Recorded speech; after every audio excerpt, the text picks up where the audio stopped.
The War of the Worlds. H.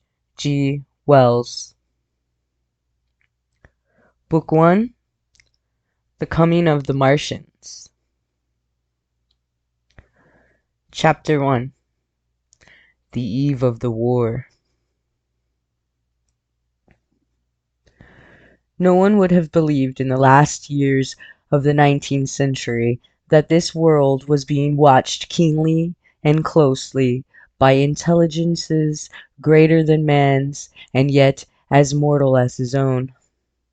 That as men busied themselves about their various concerns, they were scrutinized and studied, perhaps almost as narrowly as a man with a microscope might scrutinize the transient creatures that swarm and multiply in a drop of water.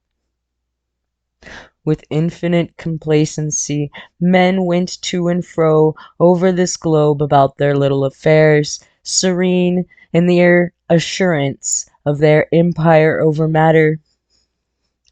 It is possible that the infusoria under the microscope do the same. No one gave a thought to the older worlds of space as sources of human danger, or thought of them only to dismiss the idea of life upon them as impossible or improbable. It is curious to recall some of the mental habits of those departed days.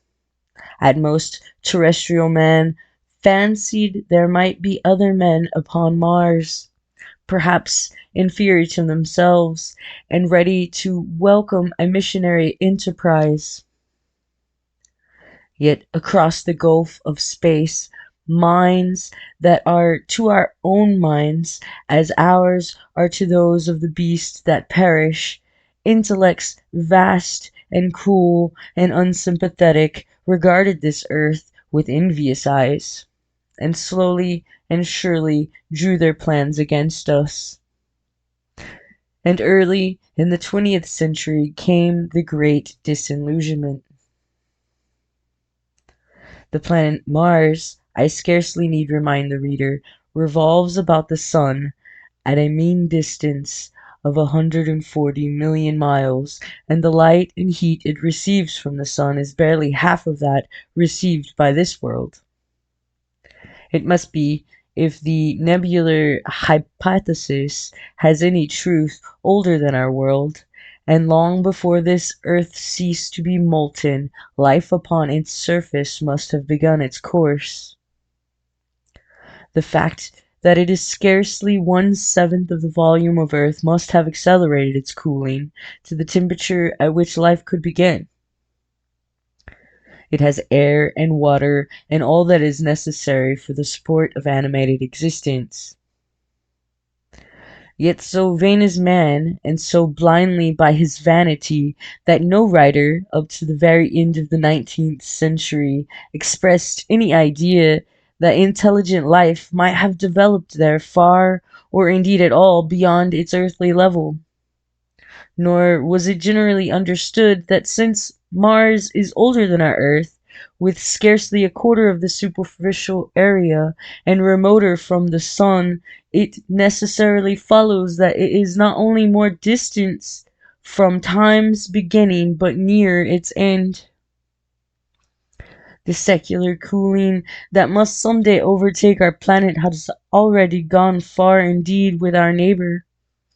Its physical condition is still largely a mystery, but we know now that even in its equatorial region, the midday temperature barely approaches that of our coldest winter.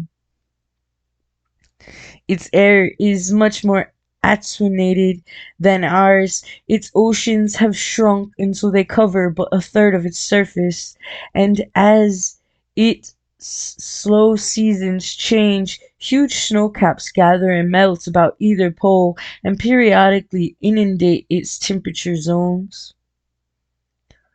That last stage of exhaustion, which to us is still incredibly remote, has become a present-day problem for the inhabitants of Mars. The immediate pressure of necessity has brightened their intellects, enlarged their powers and harden their hearts. And looking across space with instruments and intelligences such as we have scarcely dreamed of, they see at its nearest distance, only 35 million of miles sunward of them, a morning star of hope. Our own warmer planet, green with vegetation and gray with water, with a cloudy atmosphere eloquent of fertility, with glimpses through its drifting cloud wisps of broad stretches of populous country and narrow, navy-crowded seas. And we men, the creatures who inhabit this earth, must be to them at least as alien and lowly as are the monkeys and lemurs to us. The intellectual side of men already admits that life is an incessant struggle for existence, and it would seem that this too is the belief of the minds upon Mars. The world is far gone in its cooling, and this world is still crowded with life, but crowded only with they regard as inferior animals. To carry warfare sunward is, indeed, their only escape from the destruction that, generation after generation, creeps upon them. And before we judge of them too harshly, we must remember what ruthless and utter destruction our own species has wrought, not only upon animals such as the vanished bison or the dodo, but upon its inferior races, the Tasmanians, in spite of their human likeness, were entirely swept out of existence in a war of extermination waged by European immigrants. In the space of 50 years, are we such apostles of mercy as to complain if the Martians warred in the same spirit? The Martians seem to have calculated their descent with amazing subtlety. Their mathematical learning is evidently far in excess of our own, and to have carried out their preparation with a well-nigh perfect unanimity. Had our instruments permitted it, we might have seen the gathering trouble far back in the 19th century. Men like Schiaparelli watched the red planet. It is odd, by the by, that for countless centuries Mars has been the star of war, but failed to interpret the fluctuating appearances of the markings they mapped so well. All that time the Martians must have been getting ready. During the opposition of 1894, a great light was seen on the illuminated part of the disk, first at the Lick Observatory, then by Perrotin of Nice, and then by other observers. English readers heard of it first in the issue of Nature, dated August 2nd. I am inclined to think that this blaze may have been the casting of the huge gun in the vast pit sunk into their planet, from which their shots were fired at us. Peculiar markings, as yet unexplained, were seen near the site of the outbreak during the next two oppositions. The storm burst upon us 6 years ago now. As March approached opposition, Lavelle of Java set the wires of the astronomical exchange palpitating with the amazing intelligence of huge outbreak of the incandescent gas upon the planet. It had occurred towards midnight of the 12th, and the spectroscope, to which he had at once restored, indicated a mass of flaming gas, chiefly hydrogen, moving with an enormous velocity towards this earth. This jet of fire had become invisible about 12:15. He compared it to a colossal puff of flame, suddenly and violently squirted out of the planet as flaming gases rushed out of a gun. A singularly appropriate phrase it proved, yet the next day there was nothing of this in the papers except a little note in the Daily Telegraph, and the world went in ignorance of one of the gravest dangers that ever threatened the human race. I might not have heard of the eruption at all had I not met Ogilvy, the well-known astronomer at Ottershaw. He was immensely excited at the news, and in the excess of his feelings invited me up to take a turn with him that night in a scrutiny of the red planet. In spite of all that has happened since, I still remember the vigil very distinctly. The black and silent observatory, the shadowed lantern throwing a feeble glow upon the floor in the corner, the steady ticking of the clockwork of the telescope, the little slit in the roof, an oblong profundity with the stardust streaked across it. Ogilvy moved about, invisible but audible, looking through the telescope, once saw a circle of deep blue and the little round planet swimming in the field. It seemed such a little thing, so bright and small and still, faintly marked with transverse stripes and slightly flattened from the perfect round. But so little it was, so silvery warm, a pin's head of light. It was as if it quivered, but really this was the telescope vibrating with the activity of the clockwork that kept the planet in view. As I watched, the planet seemed to grow larger and smaller and to advance and recede. But that was simply that my eye was tired. 40 millions of miles it was from us. More than 40 millions of miles of void. Few people realize the immensity of vacancy in which the dust of the material universe swims. Near in the field, I remember, were 3 faint points of light, 3 telescopic stars infinitely remote, and all around it was the unfathomable darkness of empty space. You know how that blackness looks on a frosty starlit night?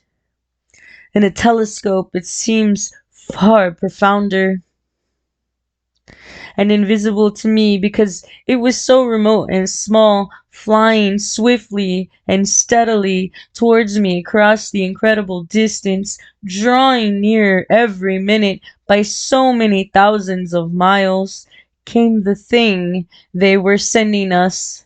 The thing that was to bring so much struggle and calamity and death to the earth. I never dreamed of it. Then, as I watched, no one on earth dreamed of that unerring missile. That night, too, there was another jetting out of gas from the distant planet. I saw it. A reddish flash at the edge, the slightest projection of the outline, just as the chronometer struck midnight. And at that I told Ogilvy, and he took my place. The night was warm and I was thirsty, and I went stretching my legs clumsily and feeling my way in the darkness to the little table where the siphon stood, while Ogilvy exclaimed at the streamer of gas that came out towards us. That night, another invisible missile started on its way to the Earth from Mars, just a second or so under 24 hours after the first one. I remember how I sat on the table there in the darkness, with patches of green and crimson swimming before my eyes. I wish I had a light to smoke by, little suspecting the meaning of the minute gleam I had seen and all that it would presently bring me. Ogilvy watched till 1 and then gave it up, and we lit the lantern and walked over to his house. Down below in the darkness were Ottershar and Chertsey and all their hundreds of people sleeping in peace. It was full of speculation that night about the condition of Mars, and scoffed at the vulgar idea of its having inhabitants who were signaling us. His idea upon the meteorites might be falling in a heavy shower upon the planet, or that a huge volcanic explosion was in progress. He pointed out to me how unlikely it was that organic evolution had taken the same direction in the two adjacent planets. The chances against anything man-like on Mars are 1,000,000 to 1, he said. Hundreds of observers saw the flame that night and the night after about midnight, and again the night after, and so for 10 nights, a flame each night. Why the shots ceased after the 10th, no one on Earth has attempted to explain. It may be the gases of the firing caused the Martians inconvenience. Dense clouds of smoke or dust, visible through a powerful telescope on Earth as little gray, fluctuating patches, spread through the clearness of the planet's atmosphere and obscured its more familiar features. Even the daily paper woke up to the disturbances at last, and popular notes appeared here, there, and everywhere concerning the volcanoes upon Mars. The serio-comic periodical Punch, I remember, made a happy use of it in the political cartoon, and all unsuspected those missiles the Martians had fired us drew earthward, rushing now at a pace of many miles a second through the empty gulf of space, hour by hour, and day by day, nearer and nearer. It seemed to me now almost incredibly wonderful that, with that swift fate hanging over us, men could go about their petty concerns as they did.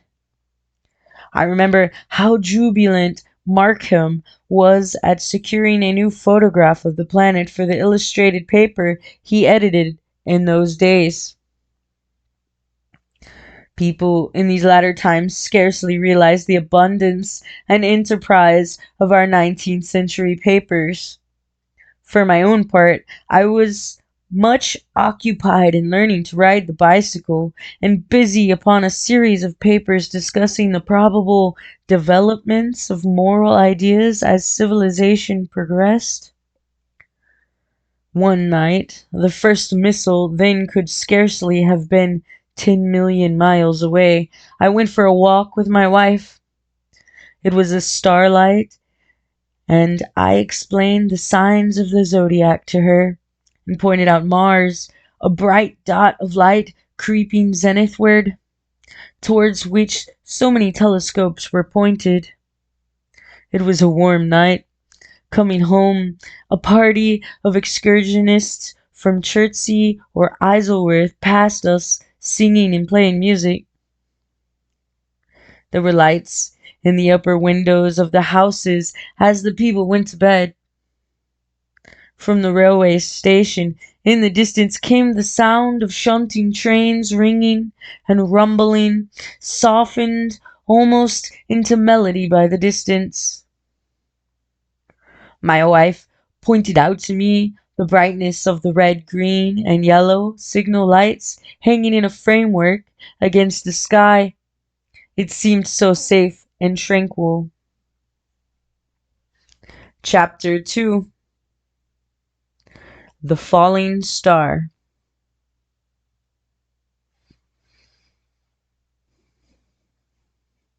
Then came the night of the first falling star.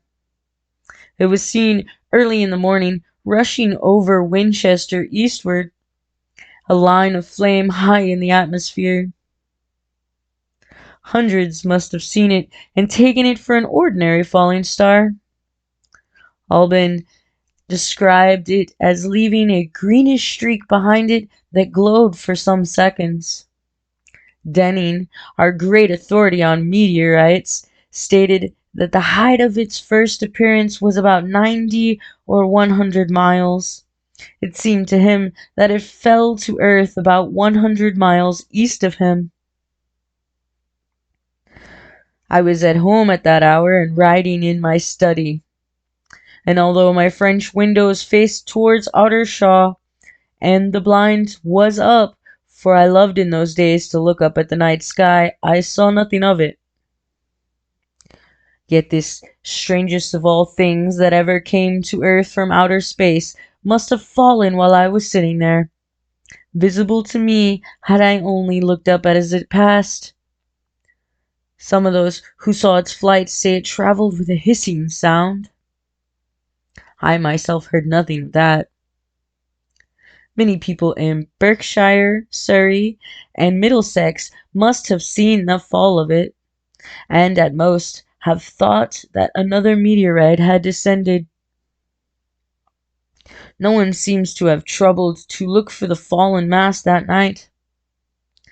But very early in the morning, poor Ogilvy, who had seen the shooting star, and who was persuaded that a meteorite lay somewhere on the common between Horsell, Ottershaw, and Woking, rose early with the idea of finding it. Find it he did soon after dawn, and not far from the sand pits.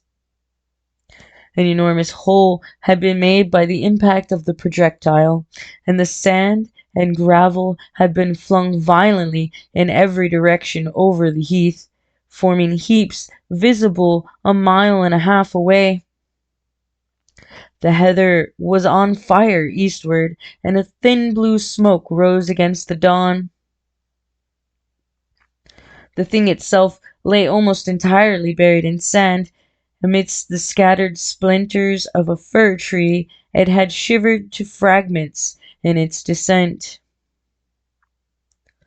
The uncovered part had the appearance of a huge cylinder, caked over, and its outline softened by a thick, scaly, dun-colored incrustation. It had a diameter of about 30 yards.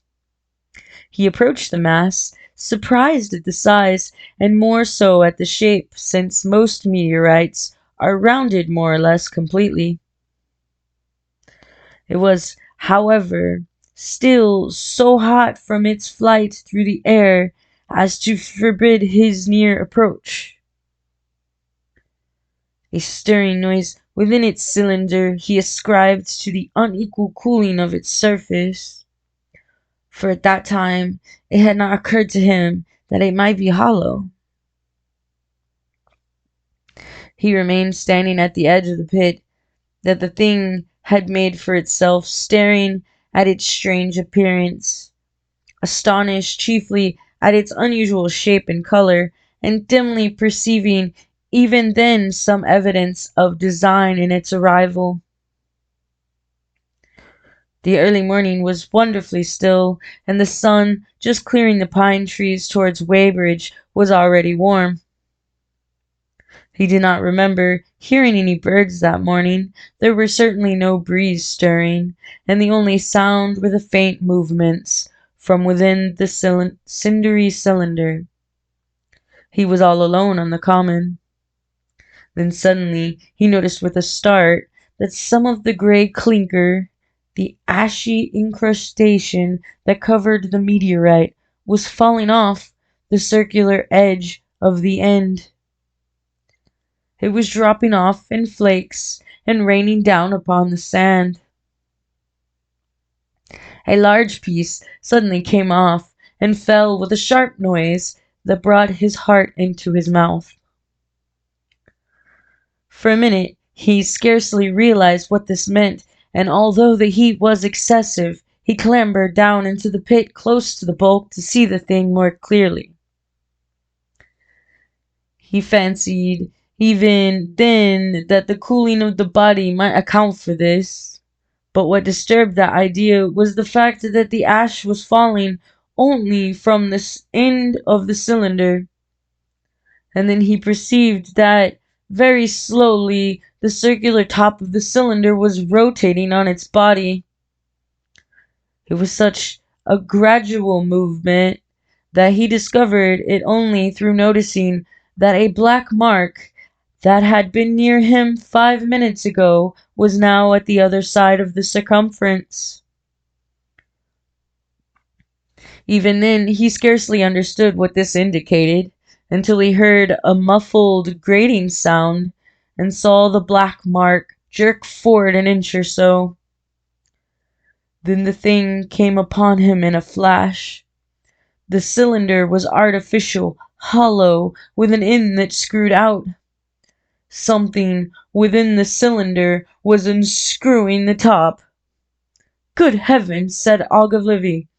"There's a man in it! Men in it, half roasted to death, trying to escape!" At once, with a quick mental leap, he linked the thing with the flash upon Mars. The thought of the confined creature was so dreadful to him that he forgot the heat and went forward to the cylinder to help turn. But luckily, the dull radiation arrested him before he could burn his hands on the still glowing metal. At that, he stood irresolute for a moment, then turned, scrambled out of the pit, and set off running wildly into Woking. The time then must have been somewhere about 6 o'clock. He met a wagoner and tried to make him understand, but the tale he told and his appearance were so wild, his hat had fallen off in the pit, that the man simply drove on. He was equally unsuccessful with the potman, who was just unlocking the doors of the public house by Horsell Bridge. The fellow thought that he was a lunatic at large, and made an unsuccessful attempt to shut him into the tap room. That sobered him a little, and when he saw Henderson, the London journalist, in his garden, he called over the paling and made himself understood. "Henderson," he called, "you saw that shooting star last night?" "Well," said Henderson, "it's out on Horsell Common now." "Good Lord," said Henderson, "fallen meteorite? That's good. But it's something more than a meteorite. It's a cylinder, an artificial cylinder, man, and there's something inside." Henderson stood up with his spade in his hand. "What's that?" he said. He was deaf in one ear. Ogilvy told him all that he had seen. Henderson was a minute or so taking it in. Then he dropped his spade, snatched up his jacket, and came out into the road. The two men hurried back at once to the common, and found the cylinder still lying in the same position. But now the sounds inside had ceased, and a thin circle of bright metal showed between the top and the body of the cylinder. Air was either entering or escaping at the rim with a thin, sizzling sound. They listened, rapped on the scaly burnt metal with a stick, and meeting with no response, they both concluded the men inside must be insensible or dead. Of course the two were quite unable to do anything. They shouted consolation and promises and went off back to the town again to get help. One can imagine them, covered with sand, excited and disordered, running up the little street in the bright sunlight just as the shop folks were taking down their shutters and people were opening their bedroom windows. Henderson went into the railway station at once, in order to telegraph the news to London. The newspaper article had prepared men's minds for the reception of the idea. By 8 o'clock, a number of boys and unemployed men had already started for the common to see the dead man from Mars. That was the form the story took. I heard of it first from my newspaper boy about 8:45 when I went out to get my daily chronicle. I was naturally startled and lost no time in going out and across the Ottershaw Bridge to the sandpits. Chapter 3. On Horsell Common.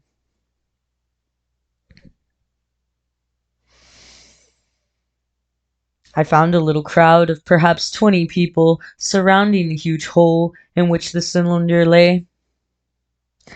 I have already described the appearance of the colossal bulk embedded in the ground. The turf and gravel about it seemed charred, as if by a sudden explosion. No doubt its impact had caused a flash of fire. Henderson and Ogilvy were not there.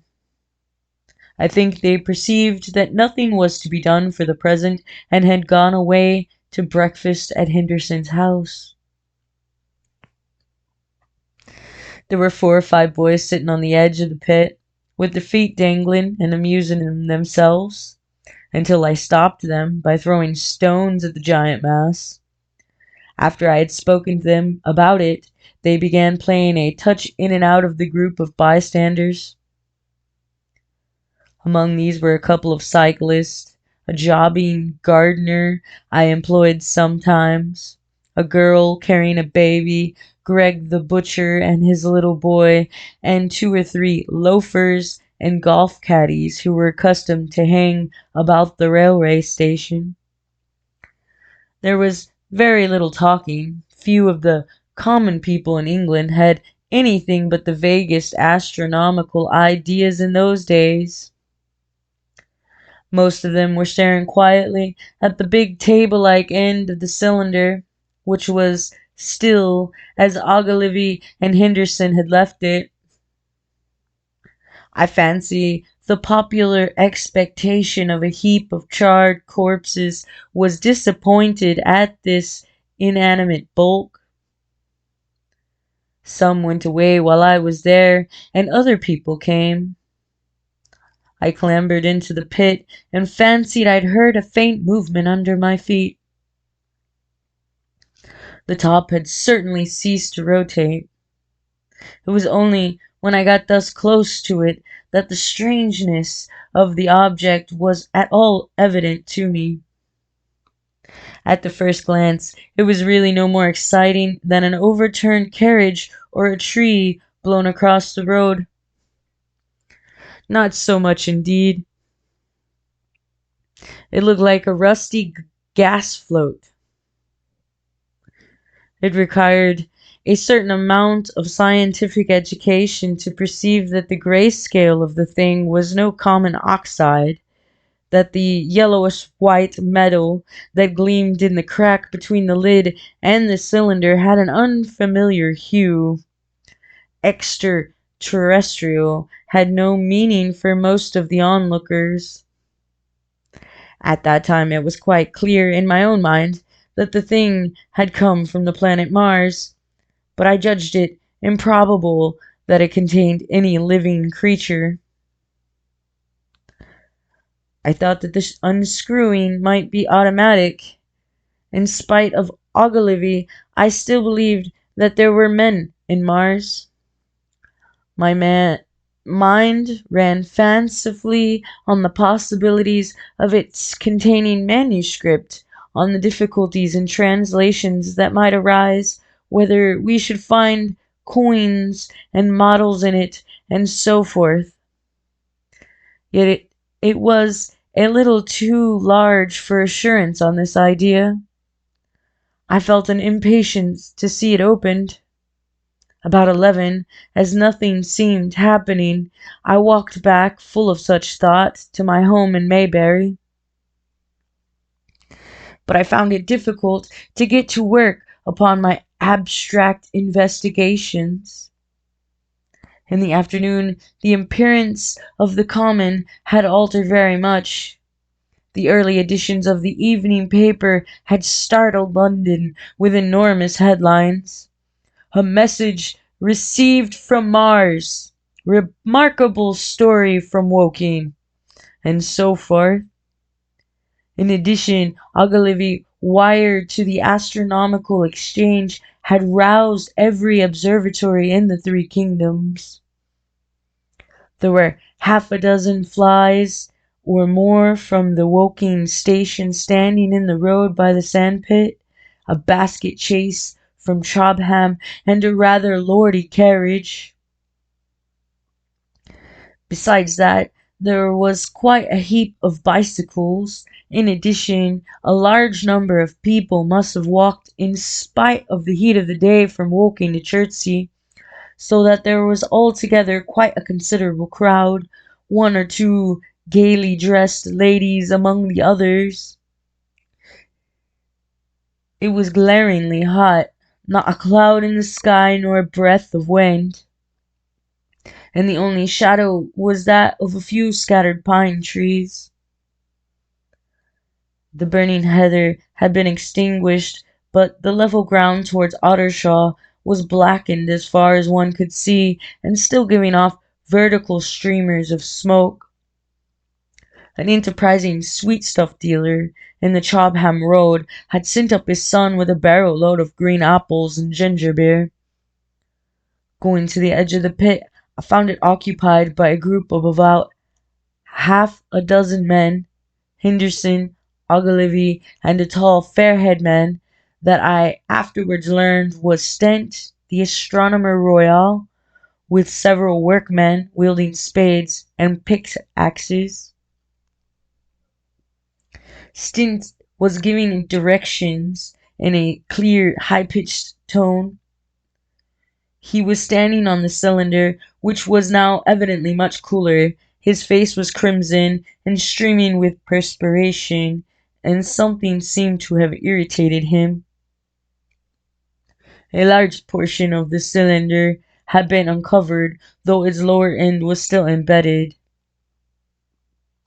As soon as Ogilvy saw me among the staring crowd on the edge of the pit, he called to me to come down, and asked me if I would mind going over to see Lord Hilton, the lord of the manor.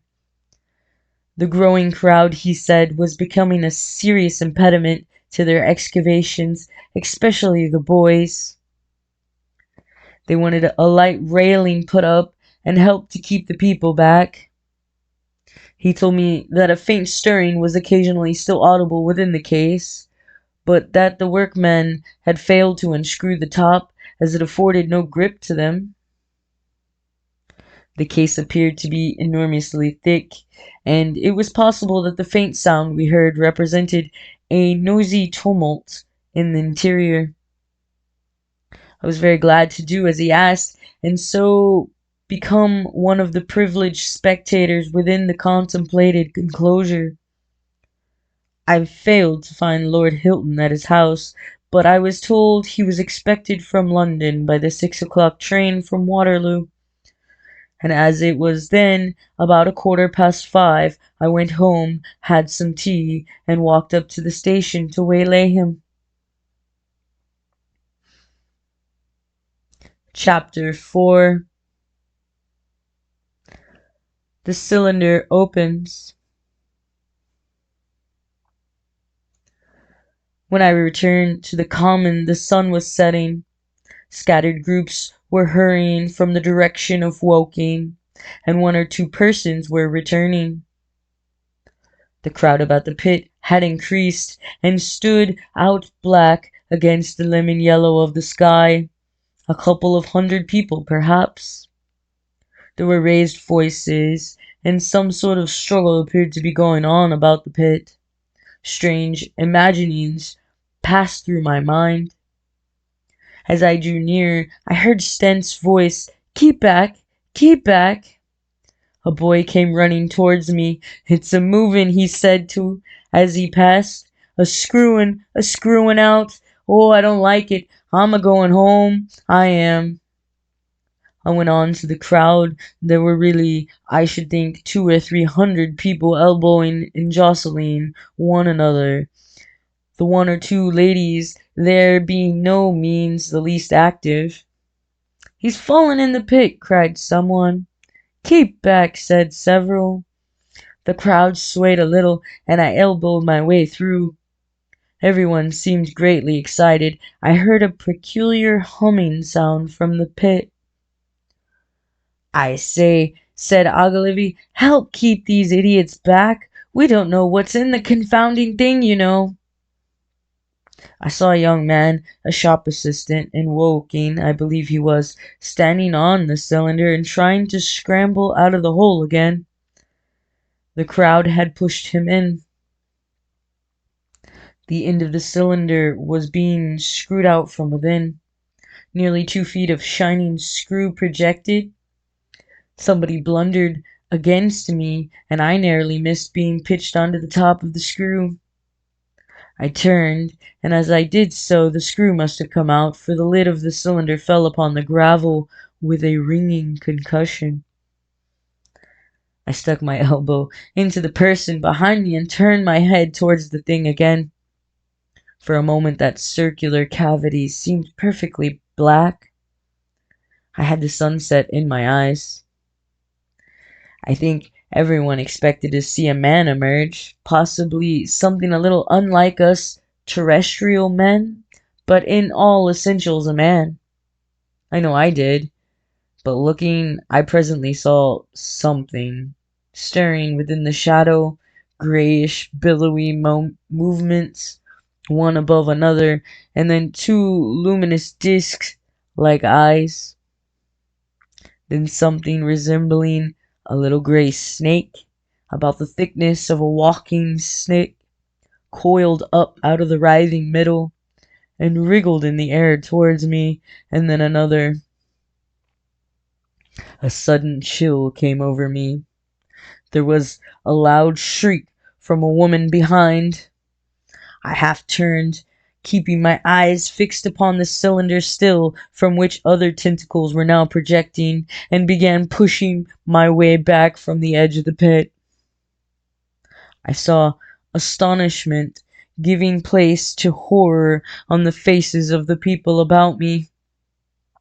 I heard inarticulate exclamations on all sides. There was a general movement backwards. I saw the shopman struggling still on the edge of the pit. I found myself alone and saw the people on the other side of the pit running off, Stent among them. I looked again at the cylinder, and ungovernable terror gripped me. I stood petrified and staring. A big grayish rounded bulk, the size perhaps of a bear, was rising slowly and painfully out of the cylinder. As it bulged up and caught the light, it glistened like wet leather. Two large, dark-colored eyes were regarding me steadfastly.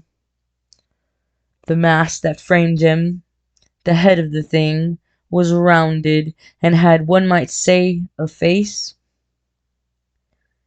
There was a mouth under the eyes, the lipless brim of which quivered and panted and dropped saliva.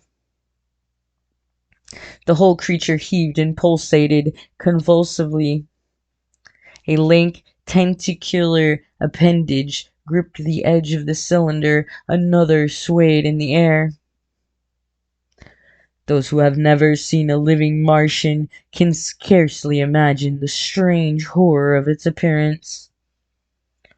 The peculiar V-shaped mouth with its pointed upper lip, the absence of brow ridges, the absence of a chin beneath the wedge-like lower lip, the incessant quivering of this mouth, the gorgon groups of tentacles, the tumultuous breathing of the lungs in a strange atmosphere, the evident heaviness and painfulness of movement due to the greater gravitational energy of the earth, above all, the extraordinary intensity of the immense eyes, were at once vital, intense, inhuman, cribbled, and monstrous. There was something fungoid in the oily brown skin, something in the clumsy deliberation of the tedious movements unspeakably nasty. Even at this first encounter, this first glimpse, I was overcome with disgust and dread. Suddenly, the monster vanished. It had toppled over the brim of the cylinder and fallen into the pit, with a thud like the fall of a great mass of leather. I heard it give a peculiar thick cry, and forthwith another of these creatures appeared darkly in the deep shadow of the aperture. I turned, and running madly, made for the first group of trees, perhaps 100 yards away, but I ran slantingly and stumbling, for I could not avert my face from these things. There among some young pine trees and furzy bushes, I stopped, panting, and waited further developments. The common round, the sandpit, was dotted with people, standing like myself in a half-fascinated terror, staring at these creatures, or rather at the heaped gravel at the edge of the pit in which they lay. And then, with a renewed horror, I saw a round, black object bobbing up and down on the edge of the pit. It was the head of the shopman who had fallen in, but showing as a little black object against the hot western sun. Now he got his shoulder and knee up, and again he seemed to slip back until only his head was visible. Suddenly he vanished, and I could have fancied a faint shriek had reached me. I had a momentary impulse to go back and help him, with my fears overruled. Everything was then quite invisible, hidden by the deep pit and the heap of sand that the fall of the cylinder had made. Anyone coming along the road from Clothbound or Woking would have been amazed at the sight, a dwindling multitude of perhaps 100 people or more, standing in a great irregular circle, in ditches, behind bushes, behind gates and hedges, saying little to no one, anyone, and that, in short, excited shouts, and staring hard at a few heaps of sand. The barrow of ginger beer stood, a queer derelict, black against the burning sky, and in the sand pits was a row of deserted vehicles with their horses feeding out of nose bags or pawing the ground. Chapter 5. The Heat Ray. After the glimpse I had had of the Martians emerging from the cylinder in which they had come to the earth from their planet, a kind of fascination paralyzed my actions. I remained standing knee-deep in the heather, staring at the mound that hid them. I was a battleground of fear and curiosity. I did not dare to go back towards the pit, but I felt a passionate longing to peer into it. I began walking, therefore, in a big curve, seeking some point of vantage, and continually looking at the sand heaps that hid these newcomers to our earth. Once a leash of thin black whips, like the arms of an octopus, flashed across the sunset and was immediately withdrawn, and afterwards a thin rod rose up, joint by joint, bearing at its apex a circular disc that spun with a wobbling motion. What could be going on there? Most of the spectators had gathered in one or two groups, one a little crowd towards Woking, the other a knot of people in the direction of Clothbound. Evidently, they shared my mental conflict. There were few near me. One man I approached. He was, I perceived, a neighbor of mine, though I did not know his name, and accosted. But it was scarcely a time for articulate conversation. "What ugly brutes!" he said. Good God, what ugly brutes! He repeated this over and over again. Did you see a man in the pit? I said, but he made no answer to that. We became silent and stood watching for a time side by side, deriving, I fancy, a certain comfort in one another's company.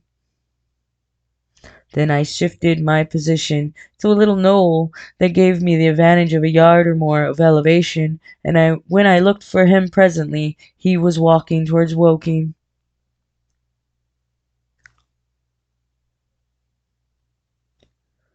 The sunset faded to twilight before anything further happened. The crowd, far away on the left towards Woking, seemed to grow, and I heard now a faint murmur from it. The little knot of people towards Chobham dispersed. There was scarcely an intimation of movement from the pit.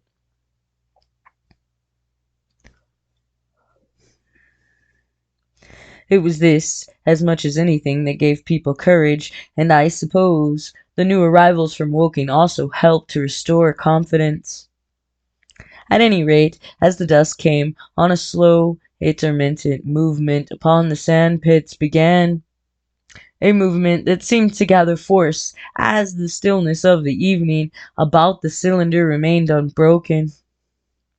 Vertical black figures in twos and threes would advance, stop, watch, and advance again, spreading out as they did so in a thin, irregular crescent that promised to enclose the pit in its actuating horns. I too, on my side, began to move towards the pit. Then I saw some cabmen, and others had walked boldly into the sand-pit, and heard the clatter of hoofs and the gride of wheels. I saw a lad trundle off the barrow of apples, and then, within 30 yards of the pit, advancing from the direction of Horsell, I noted a little black knot of men, foremost of whom was waving a white flag. This was the deputation. There had been a hasty consultation, and since the Martians were evidently, in spite of their repulsive forms, intelligent creatures, it had been resolved to show them, by approaching them with signals, that we too were intelligent. Flutter, flutter went the flag, first to the right, then to the left. It was too far for me to recognize anyone there, but afterwards I learned that Ogilvy, Stent, and Henderson were with others in this attempt at communication. This little group had, in its advance, dragged inward, so to speak, the circumference of the now almost complete circle of people, and a number of black figures followed it at discreet distances. Suddenly there was a flash of light, and a quantity of luminous greenish smoke came out of the pit in 3 distinct puffs, which drove up, one after the other, straight into the still air. This smoke, or flame, perhaps would be the better word for it, was so bright that the deep blue sky overhead and the hazy stretches of brown common towards Chertsey, set with black pine trees, seemed to darken abruptly as these puffs arose, and to remain the darker after their dispersal. At the same time, a faint hissing sound became audible. Beyond the pit stood the little wedge of people with the white flag at its apex, arrested by these phenomena, a little knot of small, vertical black shapes upon the black ground. As the green smoke arose, their faces flashed out pallid green, and faded again as it vanished. Then slowly the hissing passed into a humming, into a long, loud, droning noise. Slowly a humped shape rose out of the pit, and the ghost of a beam of light seemed to flicker out from it. Forthwith flashes of actual fire and a bright glare leaping from one to another, sprang from the scattered group of men. It was as if some invisible jet impinged upon them and flashed into white flame. It was as if each man were suddenly and momentarily turned to fire. Then by the light of their own destruction, I saw them staggering and falling, and their supporters turning to run. I stood staring, not as yet realizing that this was death leaping from man to man in the little distant crowd. All I felt was that it was something very strange. An almost noiseless and blinding flash of light, and a man fell headlong and lay still. And as the unseen shaft of heat passed over them, pine trees burst into fire, and every dry furzy bush became with one dull thud a mass of flames. And far away towards Knaphill I saw the flashes of trees and hedges and wooden buildings suddenly set alight. It was sweeping round swiftly and steadily, this flaming death, this invisible, inevitable sword of heat. I perceived it coming towards me by the flashing bushes it touched, and was too astounded and stupefied to stir. I heard the crackle of fire in the sandpits, and the sudden squeal of a horse that was as suddenly stilled. Then it was as if an invisible yet intensely heated finger were drawn through the heather between me and the Martians. And all along a curving line, beyond the sand pits, the dark glen smoked and cackled. Something fell with a crash far away to the left, where the road from Woking Station opens out of the common. Forthwith the hissing and humming ceased, and the black dome-like object sank slowly out of sight into the pit. All this had happened with such swiftness that I had stood motionless, dumbfounded, and dazzled by the flashes of light. Had that death swept through a full circle, it must inevitably have slain me in my surprise.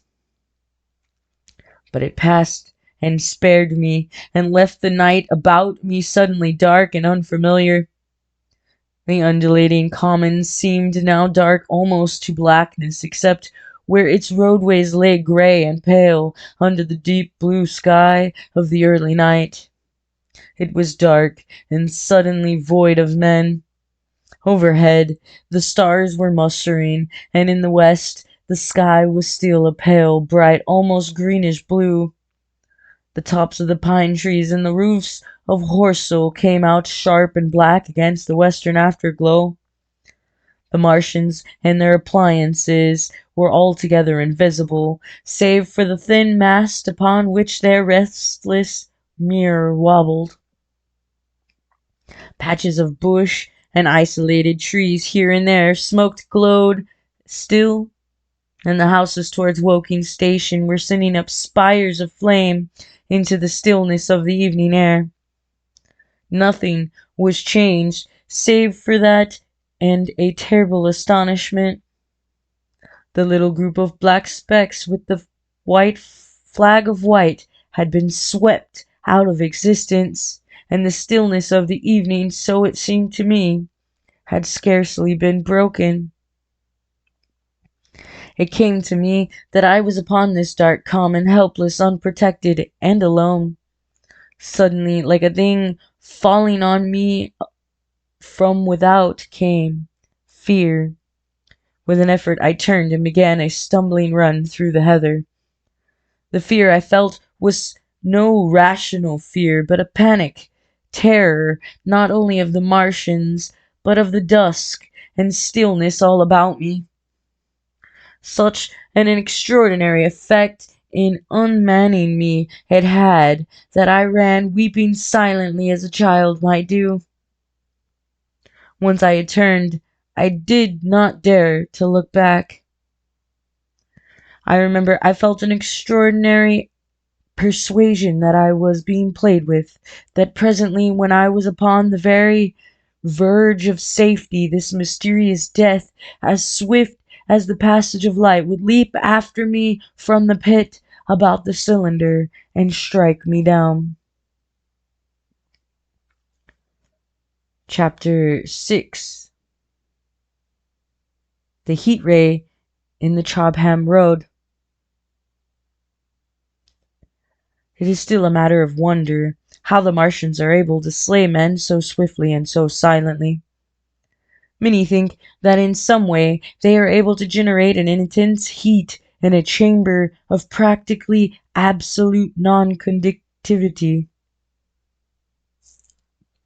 This intense heat they project in a parallel beam against any object they choose by means of a polished parabolic mirror of unknown composition, much as the parabolic mirror of a lighthouse projects a beam of light.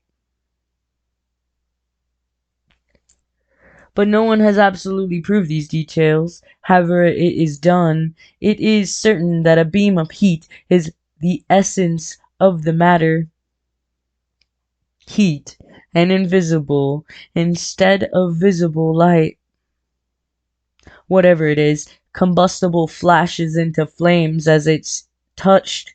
Lead runs like water, it softens iron, cracks and melts glass, and when it falls upon water incontinently, that explodes into steam.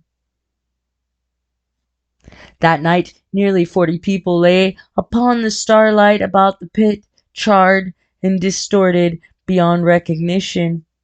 And all night long the common from Horsell to Maybury was deserted and brightly ablaze. The news of the massacre probably reached Cobham, Woking, and Ottershaw about the same time. In Woking the shops had closed when the tragedy happened, and a number of people, shop people and so forth, attracted by the stories they had heard, were walking over the Horsell Bridge and along the road between the hedges that runs out at last upon the common.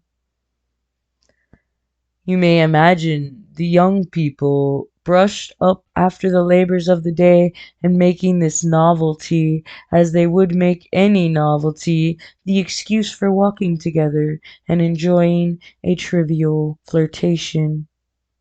You may figure to yourself the hum of voices along the road in the gloaming. As yet, of course, few people in Woking even knew that the cylinder had opened, though poor Henderson had sent a messenger on a bicycle to the post office with a special wire to an evening paper. As these folks came out by 2 and 3s upon the open, they found little knots of people talking excitedly and peering at the spinning mirror over the sand pits. And the newcomers were no doubt soon infected by the excitement of the occasion. By 8:30, when the deputation was destroyed, there may have been a crowd of 300 people or more at this place.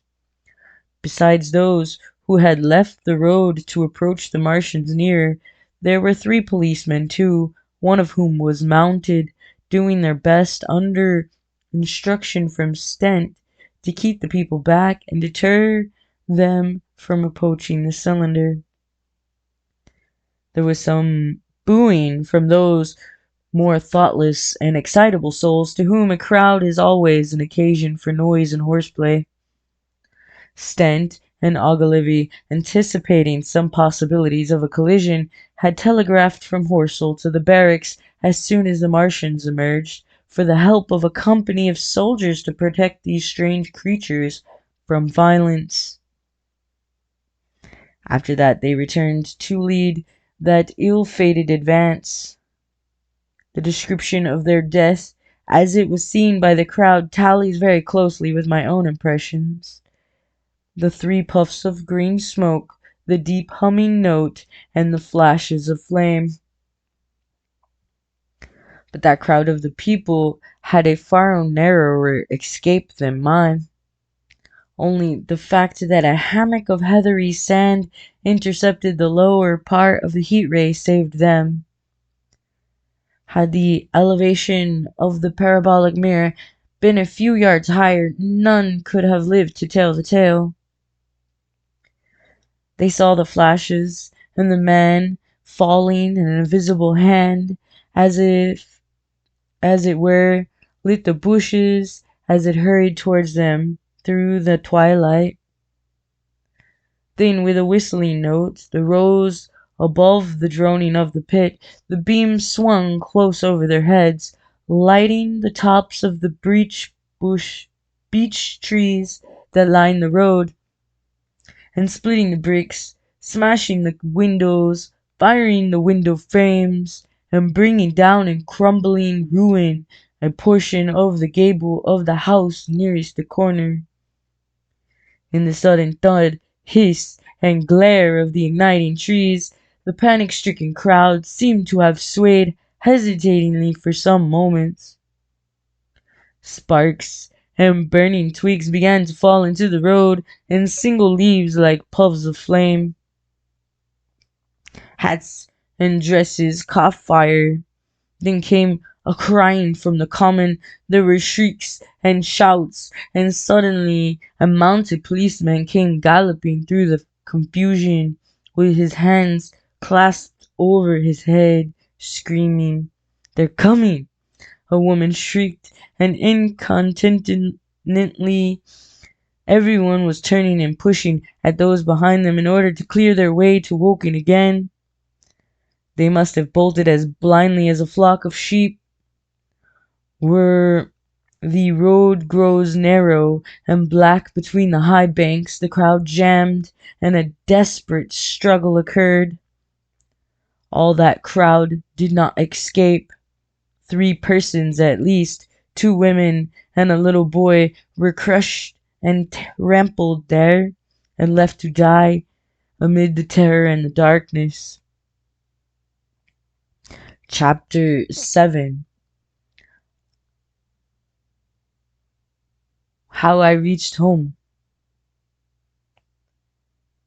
For my own part, I remember nothing of my flight except the stress and blundering against trees and stumbling through heather. All about me gathered the invisible terrors of the Martians. That pitiless sword of heat seemed swirling to and fro, flourishing overhead before it descended and smote me out of life. I came into the road between the crossroads and Horsell, and ran along this to the crossroads. At last I could go no further. I was exhausted with the violence of my emotion and of my flight, and I staggered and fell by the wayside. That was near the bridge that crosses the canal by the gasworks. I fell and lay still. I must have remained there for some time. I sat up, strangely perplexed.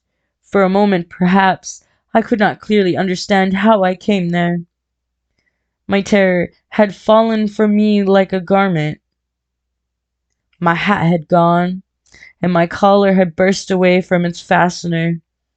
A few minutes before, there had only been 3 real things before me: the immensity of the night, and space, and nature, my own feebleness and anguish, and the near approach of death.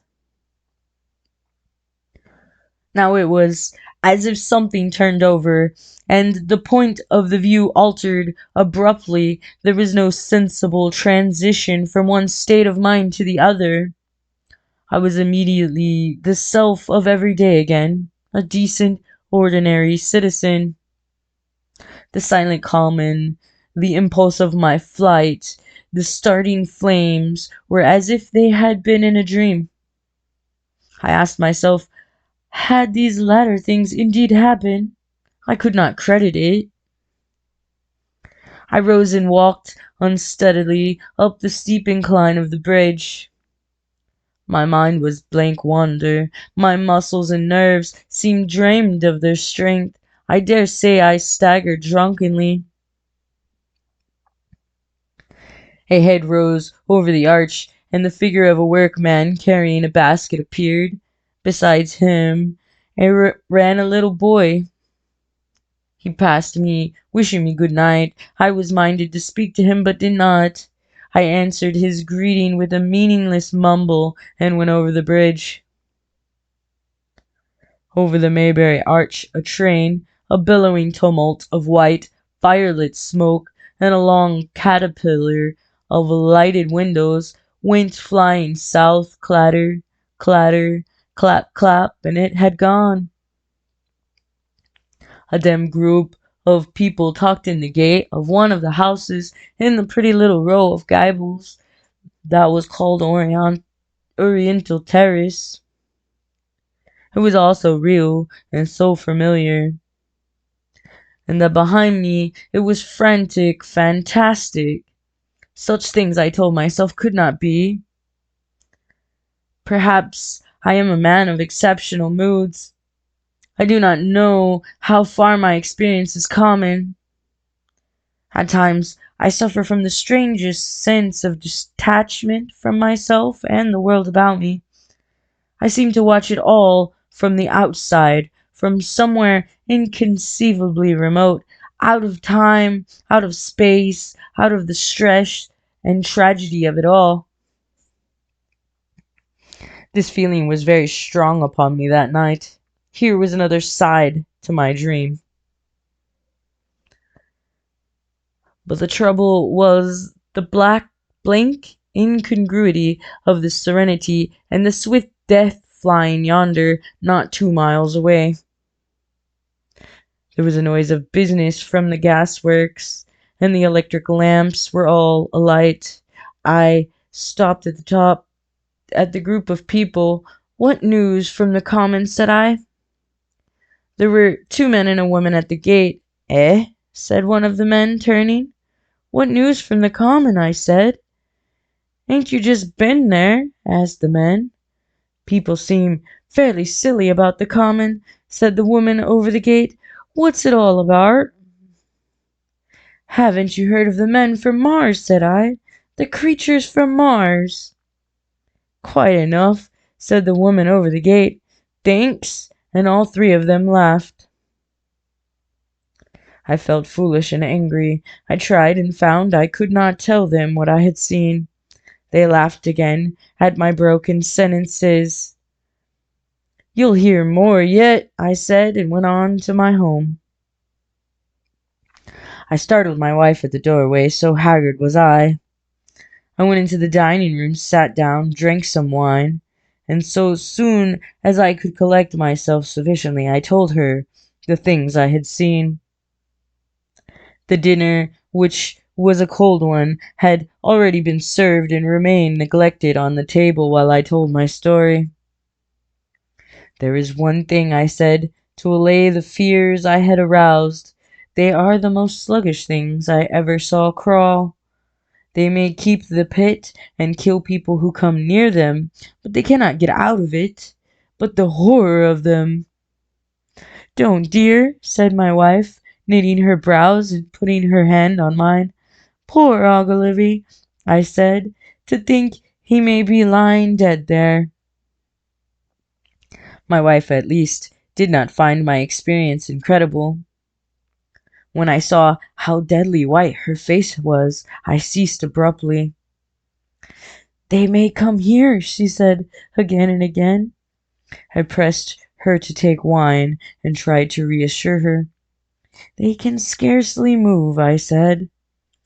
I began to comfort her and myself by repeating all that Ogilvy had told me of the impossibility of the Martians establishing themselves on Earth. In particular, I laid stress on the gravitational difficulty. On the surface of the Earth, the force of gravity is 3 times what it is on the surface of Mars. A Martian, therefore, would weigh 3 times more than on Mars, albeit his muscular strength would be the same. His own body would be a cope of lead to him. That indeed was the general opinion.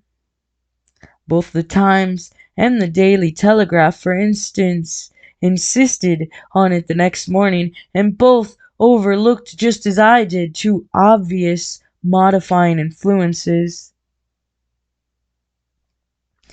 The atmosphere of the Earth, we know now, contains far more oxygen and far less argon, whichever way one likes to put it, than does Mars. The invigorating influences of this excess of oxygen upon the Martians indisputably did much to counterbalance the increased weight of their bodies, and in the second place, we all overlook the fact that such mechanical intelligence as the Martians possessed was quite able to dispense with muscular exertion at a pinch. But I did not consider these points at the time, and so my reasoning was dead against the chances of the invaders. With wine and food, the confidence of my own table, and the necessity of reassuring my wife, I grew by insensible degrees courageous and secure.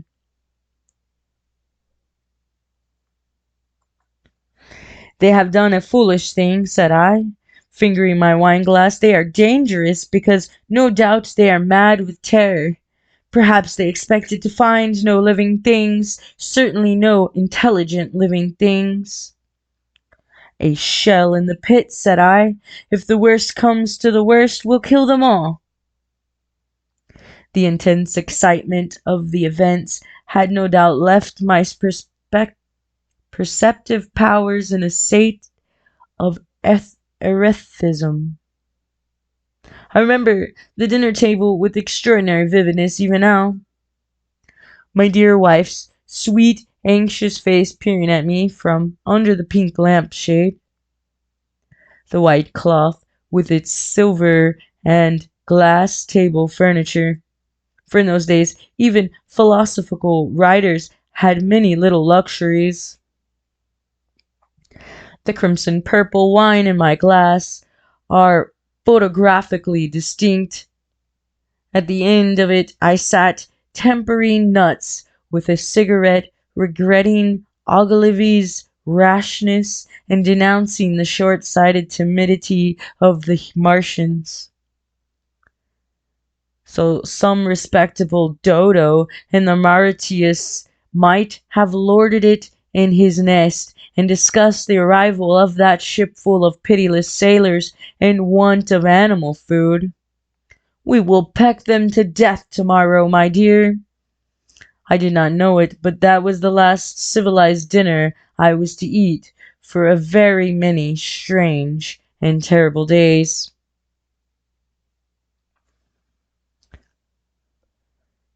Chapter 8. Friday night.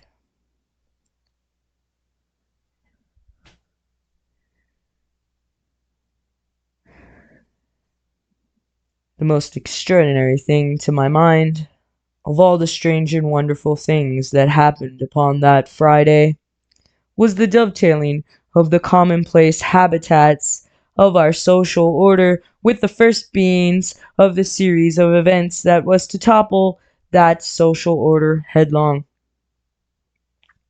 If on Friday night you had taken a pair of compasses and drawn a circle with a radius of 5 miles round the Woking sand pits, I doubt if you would have had one human being outside it, unless it were some relation of Stent, or of the 3 or 4 cyclists or London people laying dead on the common, whose emotions or habits were at all affected by the newcomers. Many people had heard of the cylinder, of course, and talked about it in their leisure, but it certainly did not make the sensation that an ultimatum to Germany would have done. In London, that poor night, Henderson's telegram describing the gradual unscrewing of the shot was judged to be a canard, and his evening paper, after wiring for authenticity from him, and receiving no reply, the man was killed, described not to print a special edition. Even within the 5 mile circle, the great majority of people were inert.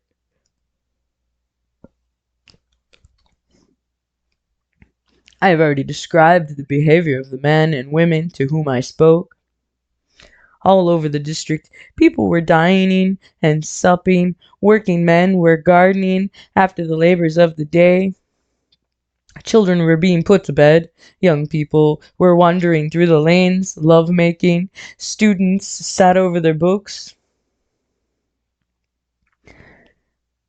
Maybe there was a murmur in the village streets, a novel and dominant topic in the public houses, and here and there a messenger or even an eyewitness of the later occurrences caused a whirl of excitement, a shouting and running to and fro, but for the most part, the daily routine of working, eating, drinking, sleeping went on as it had done for countless years, as though no planet Mars existed in the sky.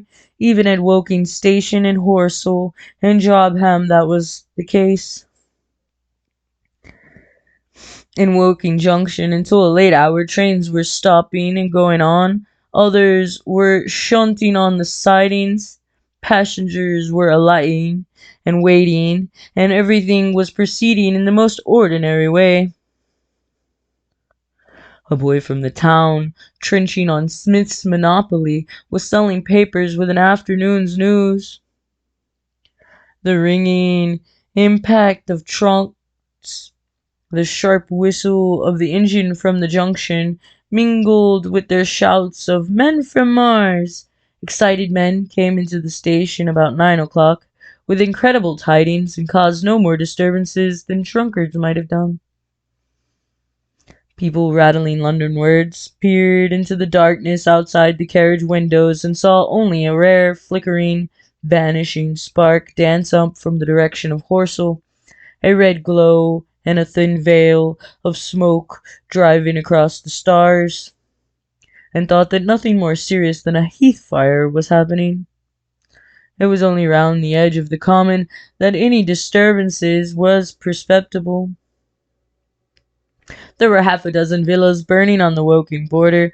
There were lights in all the houses on the common of the 3 villages, and the people there kept awake till dawn. A curious crowd lingered restlessly, people coming and going, but the crowd remaining, both on the Chopham and Horsell bridges. 1 or 2 adventurous souls, it was afterwards found, went into the darkness and crawled quite near the Martians, but they never returned.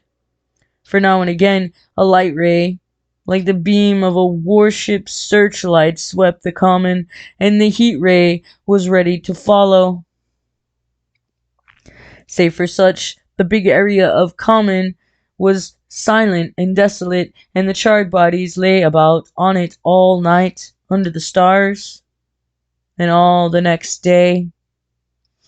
A noise of hammering from the pit was heard by many people. So you have the state of things on Friday night in the center, sticking into the skin of our old planet Earth like a poison dart, was this cylinder. But the poison was scarcely working yet. Around it was a patch of silent common, smoldering in places, and with a few dark, dimly seen objects lying in the contorted attitudes here and there. Here and there was a burning bush or tree. Beyond was a fringe of excitement, and further than that fringe the inflammation had not crept as yet. In the rest of the world the stream of life was flowed as it had flowed for immemorial years. The fever of war that would presently clog vein and artery, deaden nerve, and destroy brain had still developed. All night long the Martians were hammering and stirring, sleepless, indefatigable, at work upon the machines they were making ready, and ever and again a puff of greenish white smoke whirled up to the starlit sky. About 11, a company of soldiers came through Horsell and deployed along the edge of the common to form a cordon. Later, a second company marched through Clothbound to deploy on the north side of the common. Several officers from the Inkerman barracks had been on the common earlier in the day, and one, Major Eden, was reported to be missing. The colonel of the regiment came to the Clothbound bridge and was busy questioning the crowd at midnight. The military authorities were certainly alive to the seriousness of the business. About 11, the next morning's paper were able to say a squadron of hussars, 2 Maxims, and about 400 men of the Cardigan regiment started from Aldershot. A few seconds after midnight, the crowd in the Chertsey Road Woking saw a star fall from heaven into the pine woods to the northwest. It had a greenish color and caused a silent brightness like summer lightning. This was the second cylinder.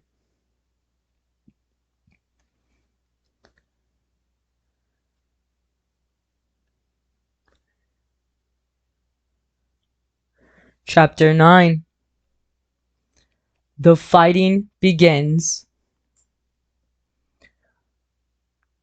Saturday lives in my memory as a day of suspense. It was a day of lassitude, too, hot and close, with, I am told, a rapidly fluctuating barometer. I had slept but little, though my wife had succeeded in sleeping, and I rose early. I went into my garden before breakfast and stood listening, but towards the common there was nothing stirring but a lark. The milkman came as usual. I heard the rattle of his chariot, and I went round to the side gate to ask the latest news. He told me that during the night the Martians had been surrounded by troops, and the guns were expected. Then a familiar, reassuring note, I heard a train running towards Woking. "They aren't to be killed," said the milkman, "if that can possibly be avoided." I saw my neighbor gardening, chatted with him for a time, and then strolled in to breakfast. It was a most unexceptional morning. My neighbor was of opinion that the troops would be able to capture or destroy the Martians during the day. "It's a pity they make themselves so unapproachable," he said. "It would be curious to know how they live on another planet. We might learn a thing or two." He came up to the fence and extended a handful of strawberries, for his gardening was as generous as it was enthusiastic. At the same time he told me of the burning of the pine woods about the Byfleet golf links. "They say," he said, "that there's another one of those blessed things fallen there, number 2. But one's enough, surely. This lot'll cost the insurance people a pretty penny before everything's settled." He laughed with an air of the greatest good humor as he said this. The woods, he said, were still burning, and pointed out a haze of smoke to me. "They will be hot underfoot for days, on account of the thick soil of pine needles and turf," he said, and then grew serious over poor Ogilvy. After breakfast, instead of working, I decided to walk down towards the common. Under the railway bridge I found a group of soldiers, sappers, I think, men in small round caps, dirty red jackets unbuttoned and showing their blue shirts, dark trousers, and boots coming to the calf. They told me No one was allowed over the canal, and looking along the road towards the bridge, I saw one of the cardigan men standing sentinel there. I talked with these soldiers for a time. I told them of my sight of the Martians on the previous evening. None of them had seen the Martians, and they had but the vaguest ideas of them, so that they piled me with questions. They said they did not know who had authorized the movement of the troops. Their idea was the dispute had risen at the Horse Guards. The ordinary sapper is a great deal better educated than the common soldier, and they discussed the peculiar conditions of the possible fight with some acuteness. I described the heat ray to them, and they began to argue among themselves. "Crawl up under cover and rush 'em, say I," said one. "Get out," said another. "What's cover against this here heat? Sticks to cook yer. What we got to do is to go as near as the ground'll let us, and then drive a trench." "Blow your trenches! You always want trenches. You ought to have been born a rabbit, Snippy." "Ain't they got any next then?" said a third abruptly, a little contemplative dark man smoking a pipe. I repeated my description. "Octopuses," said he. "That's what I calls 'em. Talk about fishers of men. Fighters of fish it is this time." "It ain't no murder killing beast like that," said the first speaker. "Why not shell the darn things straight off and finish 'em," said the little dark man. "You can tell what they might do." "Where's your shells?" said the first speaker. "There ain't no time. Do it in a rush, that's my tip, and do it at once." So they discussed it. After a while I left them, went on to the railroad station to get as many morning papers as I could. But I will not weary the reader with a description of the long morning, or of the long afternoon. I did not succeed in getting a glimpse of the common, for even Horsell and Chobham church towers were in the hands of the military authorities. The soldiers I addressed didn't know anything. The officers were mysterious as well as busy. I found people in the town quite secure again in the presence of the military, and I heard for the first time from Marshall, the tobacconist, that his son was among the dead on the common. The soldiers had made the people on the outskirts of Horsell lock up and leave their houses. I got back to the lunch about 2, very tired, for, as I have said, the day was extremely hot and dull, and in order to refresh myself I took a cold bath in the afternoon. About 4:30 I went up to the railway station to get an evening paper, for the morning papers had contained only a very inaccurate description of the killing of Stent, Henderson, Ogilvy, and the others. But there was little I didn't know. The Martians did not show an inch of themselves. They seemed busy in their pit, and there was a sound of hammering and an almost continuous streamer of smoke. Apparently they were busy getting ready for a struggle. Fresh attempts have been made to signal, but without success, was the stereotyped formula of the paper. A sapper told me it was done by a man in a ditch with a flag on a long pole. The Martian took as much notice of such advances as we should of the lowing of a cow. I must confess the sight of all this armament, all this preparation, greatly excited me. My imagination became belligerent, and defeated the invaders in a dozen striking ways. Something of my schoolboy dreams of battle and heroism came back. It hardly seemed a fair fight to me at the time. They seemed very helpless in that pit of theirs. About 3 o'clock there began the thud of a gun. measured intervals from Chertsey or Addlestone. I learned that the smoldering pine wood into which the second cylinder had fallen was being shelled in the hopes of destroying that object before it opened. It was only about 5, however, that a field gun reached Chobham for use against the first body of Martians. About 6 in the evening, as I sat at tea with my wife in the summer house talking vigorously about the battle that was lowering upon us, I heard a muffled detonation from the common, and immediately after a gust of fire. Close on the heels of that came a violent rattling crash, quite close to us, and shook the ground, and starting out upon the lawn, I saw the tops of the trees about the Oriental College burst into smoking red flame, and the tower of the little church beside it slide down into the ruin. The pinnacle of the mosque had vanished, and the roofline of the college itself looked as if 100-ton gun had been at work upon it. One of our chimneys cracked as if a shot had hit it, blew, and a piece of it came clattering down the tiles and made a heap of broken red fragments upon the flower bed by my study window. I and my wife stood amazed.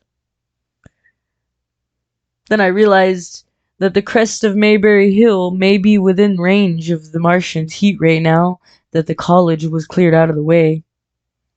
At that, I gripped my wife's arm, and without ceremony ran her out into the road. Then I fetched out the servant, telling her I would go upstairs myself for the box she was clamoring for. "We can't possibly stay here," I said, and as I spoke, the firing reopened for a moment upon the common. "But where are we to go?" said my wife in terror. I thought perplexed, and then I remembered her cousins at Leatherhead. "Leatherhead!" I shouted above the sudden noise. She looked away from me downhill. The people were coming out of their houses astonished. "How are we to get to Leatherhead?" she said. "Down the hill. I saw a bevy of hussars ride under the railway bridge. 3 galloped through the open gates of the Oriental College. 2 others dismounted and began running house to house." The sun shining through the smoke that drove up from the tops of the trees seemed blood red, and threw an unfamiliar, lurid light upon everything. "Stop here," said I. "You are safe here," and I started off at once for the Spotted Dog, for I knew the landlord had a horse and dog-cart. I ran, for I perceived that in a moment everyone upon this side of the hill would be moving. I found him in his bar, quite unaware of what was going on behind his house.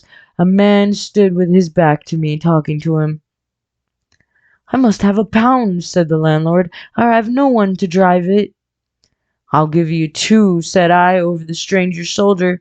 "What for?" "And I'll bring it back by midnight," I said.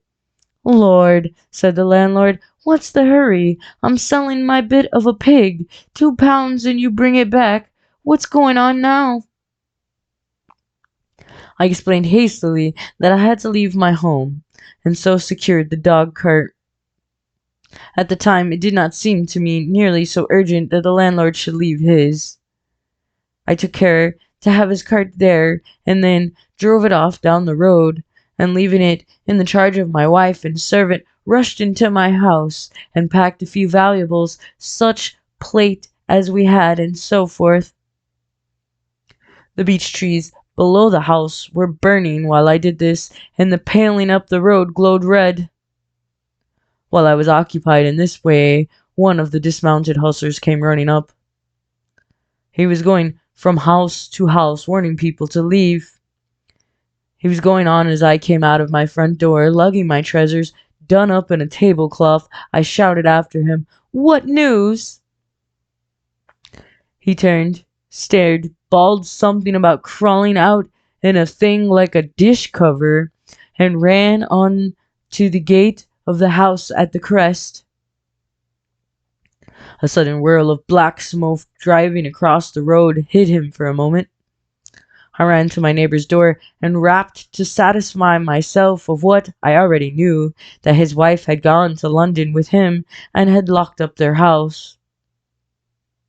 I went in again, according to my promise, to get my servant's box, lugged it out, clapped it beside her on the trail of the dog cart, and then caught the reins and jumped into the driver's seat beside my wife.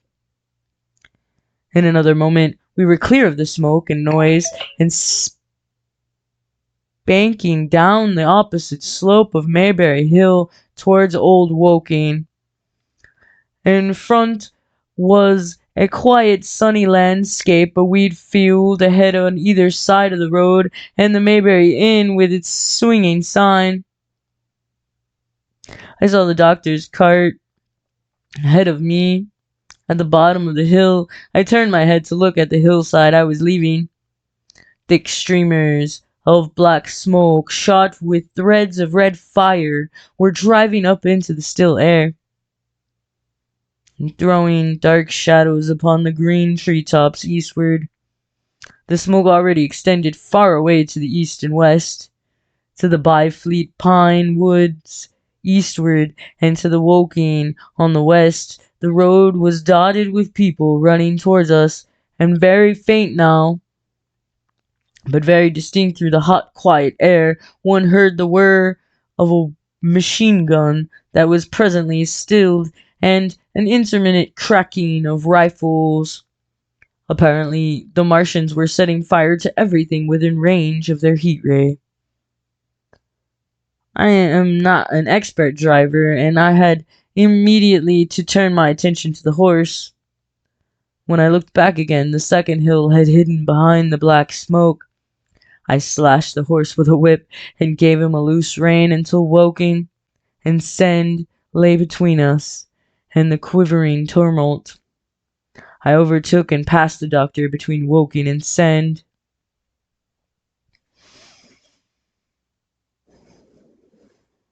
Chapter 10. In the Storm. Leatherhead is about 12 miles from Maybury Hill. The scent of hay was in the air through the lush meadows beyond Pereford, and the hedges on either side were sweet and gay with multitudes of dog roses. The heavy firing that had broken out while we were driving down Maybury Hill ceased as abruptly as it began, leaving the evening very peaceful and still. We got to Leatherhead without misadventure about 9 o'clock, and the horse had an hour's rest while I took supper with my cousins and commended my wife to their care. My wife was curiously silent throughout the drive and seemed oppressed with forebodings of evil. I talked to her reassuringly, pointing out the Martians were tied to the pit by sheer heaviness, and at the utmost could but crawl a little out of it, but she answered only in monosyllables. Had it not been for my promise to the innkeeper, she would, I think, have urged me to stay in Leatherhead that night. Would that I had. Her face, I remember, was very white as we parted. For my own part, I had been feverishly excited all day. Something very like the war fever that occasionally runs through a civilized community had got into my blood. In my heart, I was not so very sorry that I had to return to Maybury that night. I was even afraid that that last fusillade I had heard might mean the extermination of our invaders from Mars. I can best express my state of mind by saying that I wanted to be in at the death. It was nearly 11 when I started to return. The night was unexpectedly dark. To me, walking out of the lighted passage of my cousin's house, it seemed indeed black, and it was as hot and close as the day. Overhead the clouds were driving fast, albeit not a breath stirred the shrubs about us, My cousin's man lit both lamps. Happily, I knew the road intimately. My wife stood in the light of the doorway and watched me until I jumped into the dog cart. Then abruptly she turned and went in, leaving my cousins side by side, wishing me good hap.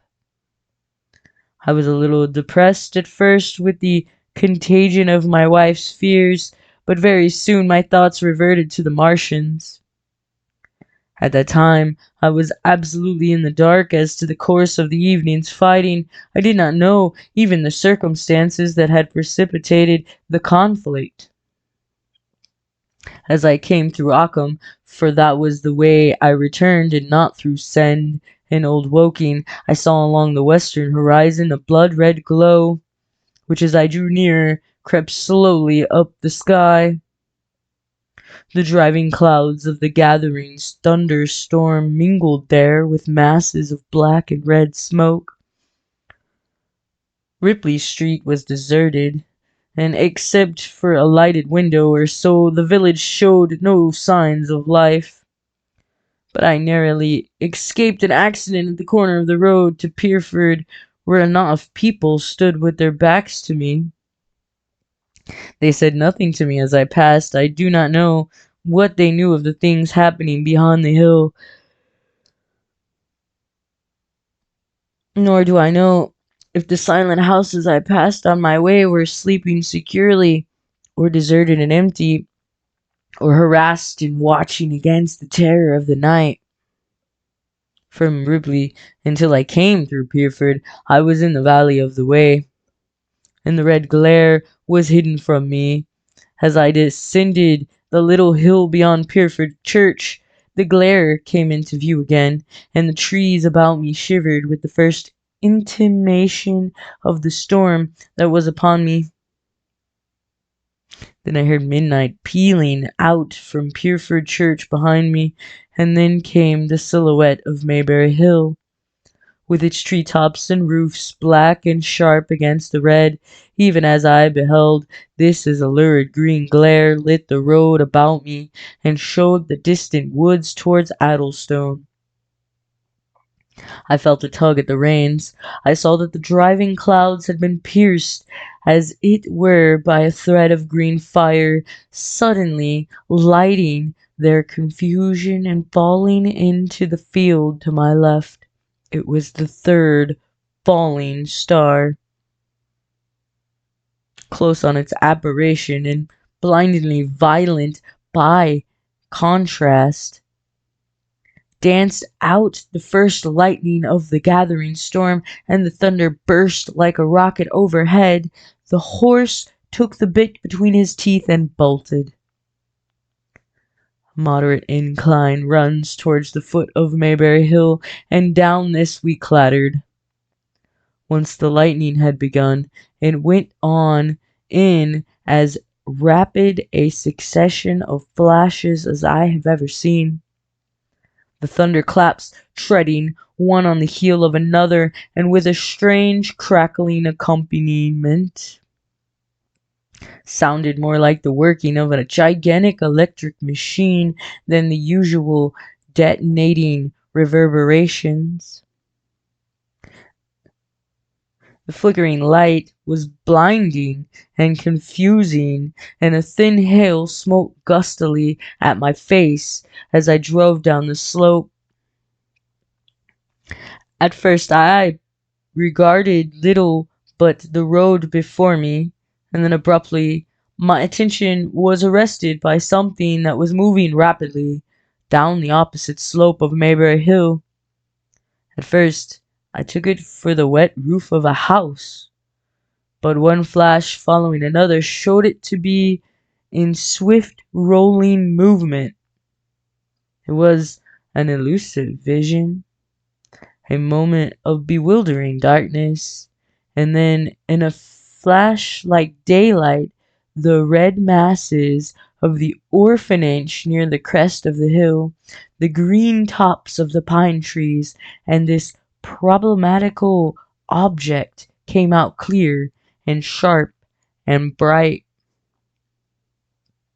And this thing I saw, how can I describe it? A monstrous tripod higher than many houses, striding over the young pine trees, smashing them aside in its career. A walking engine of glittering metal, striding now across the heather, articulate ropes of steel dangling from it, and clattering tumult of its passage mingling with the riot of the thunder. A flash, and it came out vividly, heeling over one way with 2 feet in the air to vanish, reappear almost instantly as it seemed, with the next flash 100 yards nearer. Can you imagine a milking stool tilted and bowled violently along the ground? That was the impression those instant flashes gave. But instead of a milking stool, imagine it a great body of machinery on a tripod stand.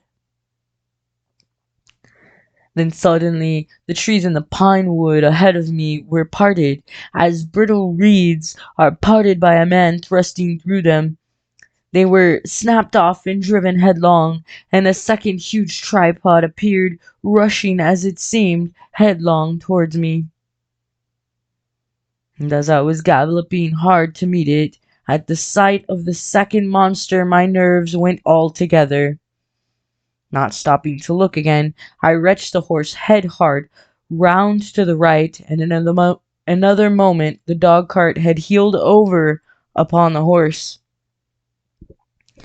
The shafts smashed noisily, and I was flung sideways and fell heavily into a shallow pool of water. I cried out almost immediately and crouched, my feet still in the water, under a clump of furze. The horse lay motionless, his neck was broken, poor brute, and by the lightning flashes I saw the black bulk of the overturned dog-cart and the silhouette of the wheel still spinning slowly.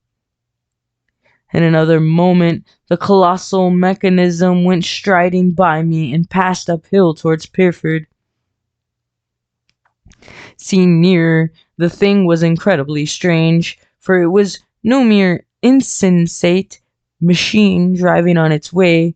Machine it was, with a ringing metallic pace and long, flexible, glittering tentacles, one of which gripped a young pine tree, swinging and rattling about its strange body.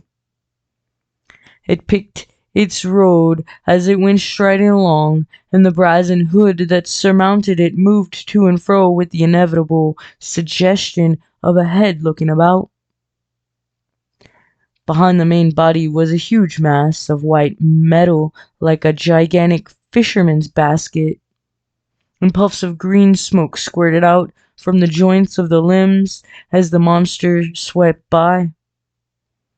And in an instant it was gone.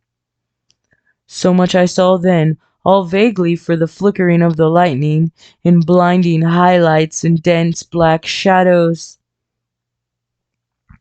As it passed, it set up an exultant, deafening howl that drowned the thunder. Halloo! Halloo! And in another minute it was with its companion half a mile away, stooping over something in the field. I have no idea.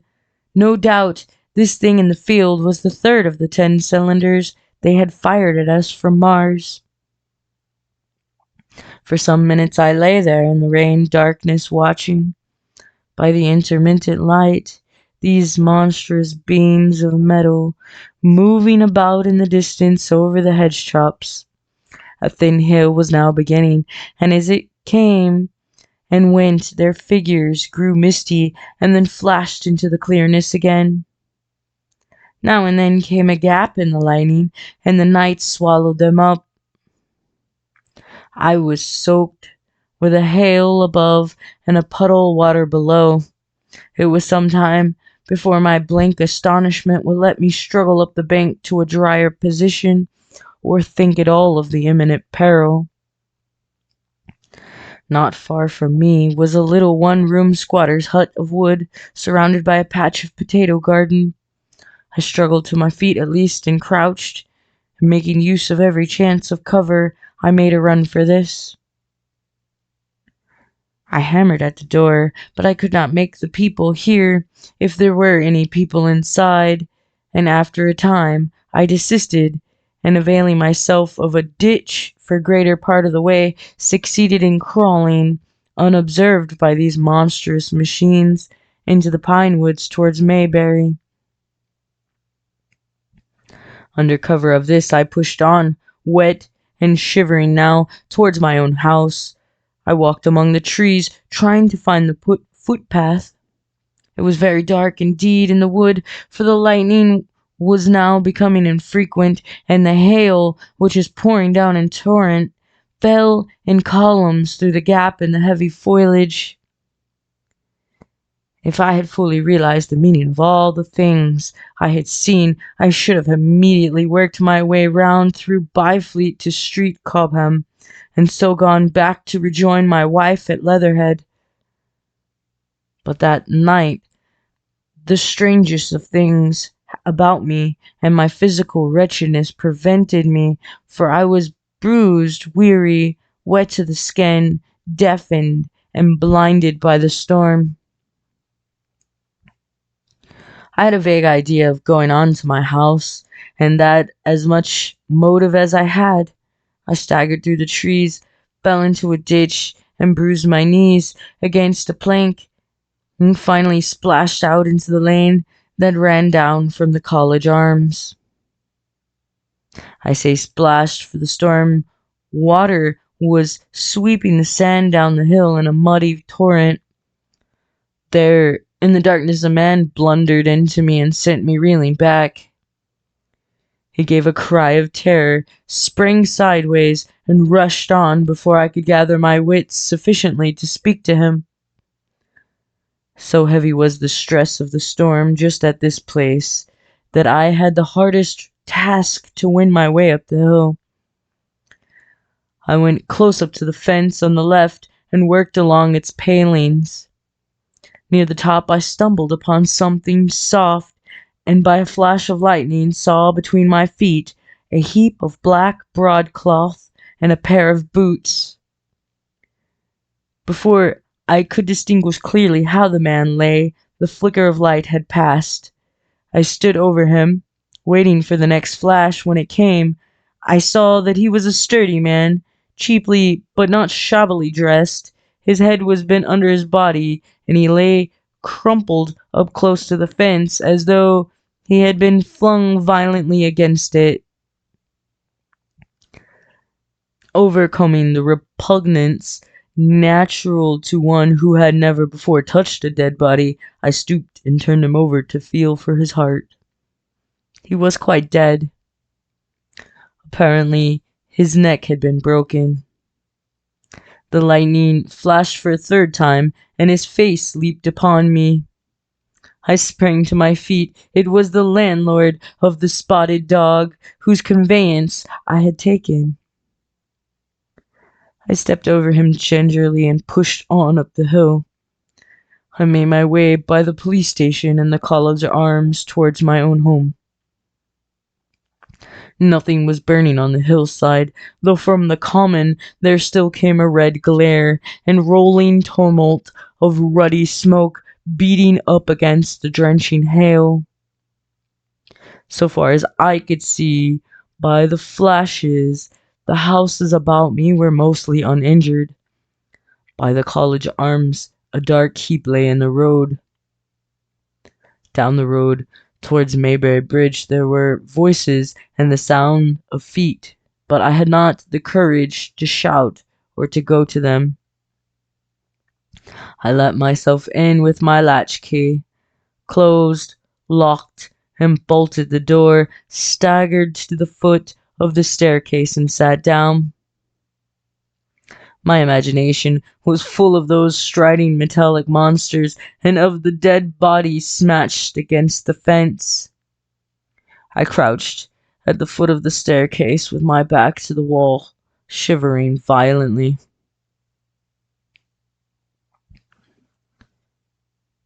Chapter 11.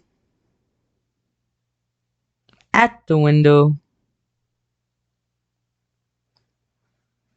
I've already said that my storms of emotions have a trick of exhausting themselves. After a time, I discovered that I was cold and wet, and with little pools of water about me on the stair carpet.